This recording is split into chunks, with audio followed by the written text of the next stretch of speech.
Hey, what's up, you guys, and welcome to the Sergio Show. For those of you who have already been watching the AMC Theaters IndyCar Series, thank you so much in advance. It means a lot to me.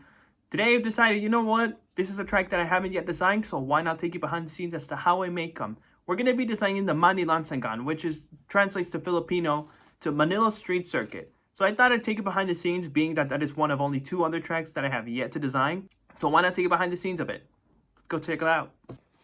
So here's the base template for the track. It's actually just a nice sheet of paper, a giant one for that matter. It's actually poster board that you can actually get at your local Dollar Tree or 99-cent store for that matter. But that being said, I think we should get started with designing the Manilansangan itself. So right here, since this is actually a fictional circuit, there is no real racetrack as of now in Manila. So I had to resort to making it a fictional street circuit, which is based off of these blue lines that you see here. That's basically what I drew out to have more or less an idea of what I want the track itself to look like. In real life, the Rizal Memorial Stadium is real, so is the Paraiso and Batang in Manila, and the Manila Zoo. Those are all real. But this blue line here that is meant to replicate what the track is sort of going to look like, that's not real. That's just a fictional thing that I came up with.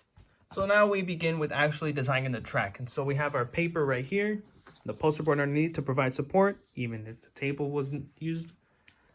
And so all we're going to do first of all is just take the blue lines and just replicate them and draw them onto the actual paper itself to make the track. I like to use a pencil shaver, excuse me, a paper hole creator, just because I feel like it provides a little bit more support, especially for me. I tend to get a little shaky when I draw these things, racetracks in particular, just because I feel like I don't want to mess it up. So all you got to do is just follow along as closely as you can. It doesn't have to be perfect, but at least make it so that way it's actually an acceptable track. Now, a mistake I did with the Las Vegas circuit in particular was making the track a little too tight. That's where I use these little cars to come in. That's where I ask these. So usually what I like to do is just put a little bit of space in between them. Just 2-3 spaces, 2 or 3 car spaces, just like that. And in fact, I think we should probably put the starting line right here. That'll be the start line. And again, you just continue along. Just draw the track as nice and smoothly as possible. Use pencil first, obviously. You don't want to make a mistake with pen because unless it has a pen eraser specifically built for it, you're not going to get pen marks off of paper.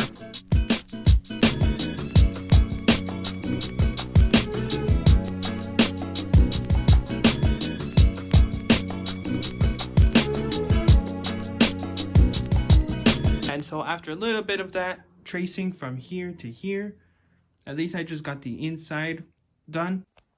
So with the inside of the track done, the outside, you're just going to take your car and just move them along. That way you have an idea of how big you want your track to be. In my case, I want to make it about 2.5 or 3 cars wide. So that way, when it comes time to film, there's actually a reasonable amount of space to keep things moving along, exciting, at the same time difficult for the drivers themselves. So to move along, as you can see, they come through pretty cleanly. May have a little bit of trouble getting 2 cars here, but especially don't try 3. That will be a big thing during the race. And see, this is what I'm talking about. They're just going to ram into the wall. There's no such thing as turning here. So if you do make something like this, something I like to do is just usually go around it. But in this case, that'll make the track look more so like an oval than an actual street circuit. So I think something I may do is just build a chicane or there, something like that. But that's exactly what I mean. That's why you want to use pencil first. That way you're sure that if you make a mistake like that, you can easily erase and fix it. No big deal. Now back here, we definitely want 3 wide, so we'll definitely keep this as is. Just move these along. Now here I want a chicane. So I think I'm just going to draw one out. Make sure it's about 2 or 3 cars wide. So it's easy. All you got to do is just draw one like this. And there you go.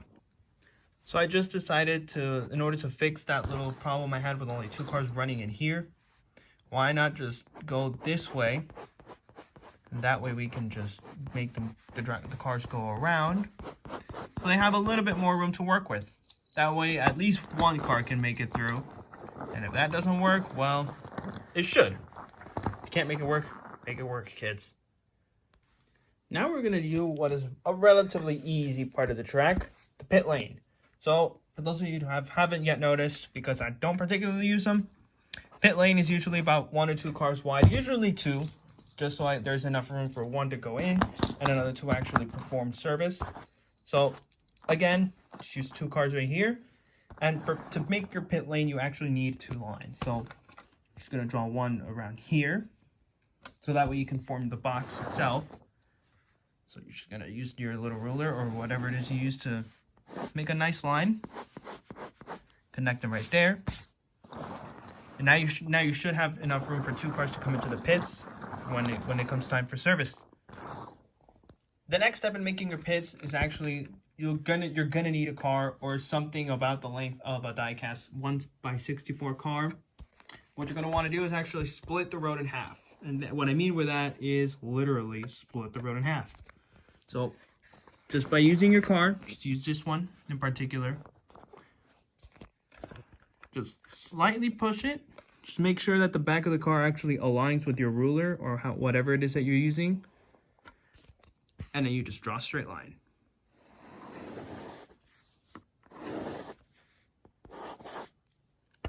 And continue to do that until you reach the end of the pits, or as long as you need it.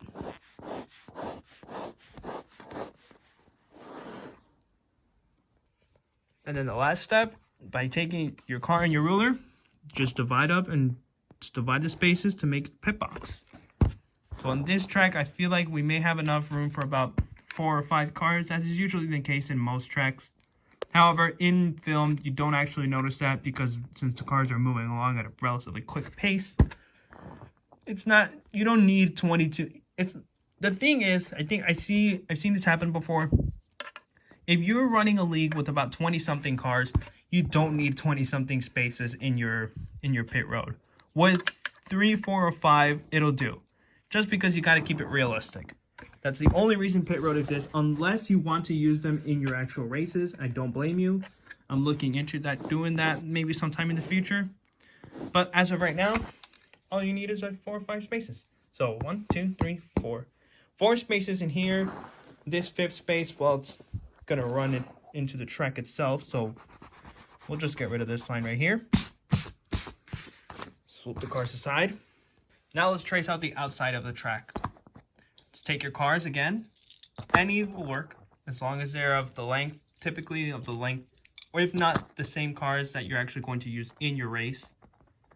And we're just gonna trace them out.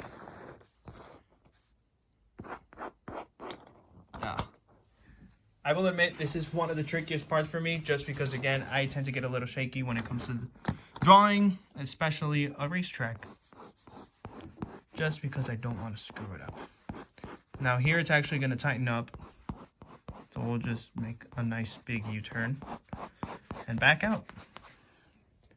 And there you go, you have a semi-decent S, yeah, the S's as they like to call them in the actual races. Now before you actually start tracing out in Sharpie, you just want to double check, just run a couple laps with 1 or 2 cars, just to ensure that they'll actually do it. As you just saw, it doesn't quite work out. So I need to make it a little bit longer, at least during the S's. Here it works just fine, especially during the chicane. I may have done it a little too wide. Start, finish, and so on. Yeah.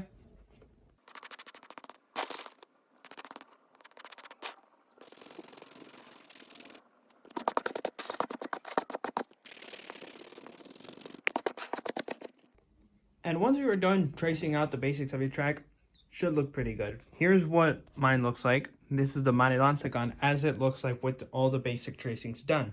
So here's the start finish line. You have turns 1 and 2, which are more so a bit of a quick S. Turn 3, which is a nearly hard left, hard 90-degree turn.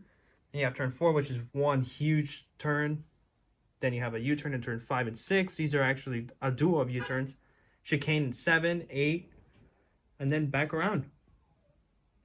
Alright guys, so that's part 1 of designing the Manilansangan. So I think with part 1 complete, maybe we should advance to round 2. Alright, so for part 2 of making the Manilansangan, we're actually going to perfect the track. So at this point, I'm pretty sure that what I have, the basic track layout that I wanted, is good. I feel like it'll work. So at this point, we really do gotta just trace along and making sure that the lines are actually sticking, that they're perfect, or as close to as perfect that can be, and making sure that the curves are there, then the straights, the straightaways, everything you could possibly need. So here's a comparison of how the track was at first when we just started making the track versus how it is now that it's perfected. So you can really see the difference between your basic, like the rough draft, and then I guess what you want to call the final draft of the track.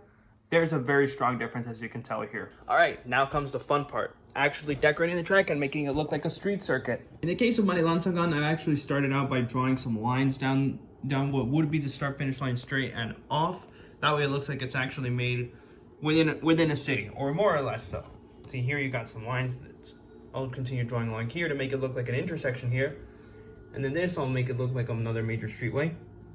You don't have to do it for all of them, but however, if you do want to keep it more, it really depends on how you want to do it. If you want to make it look like they're running entirely on major city streets, then definitely add some lines here and along the roads and the actual track itself.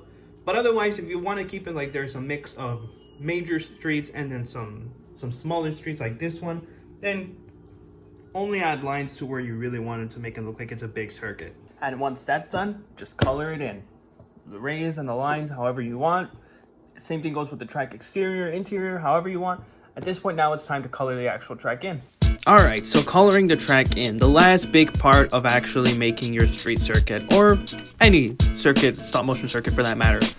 For me personally, I felt it would be best if it looked more loyal to the actual city street.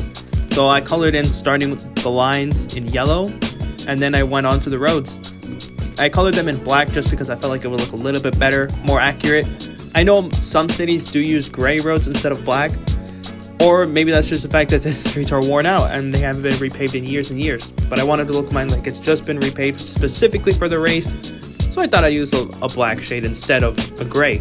I did run out of colored pencils though, so I had to go get new ones, and in the meantime I actually went around and traced the actual track to make what would be the barriers.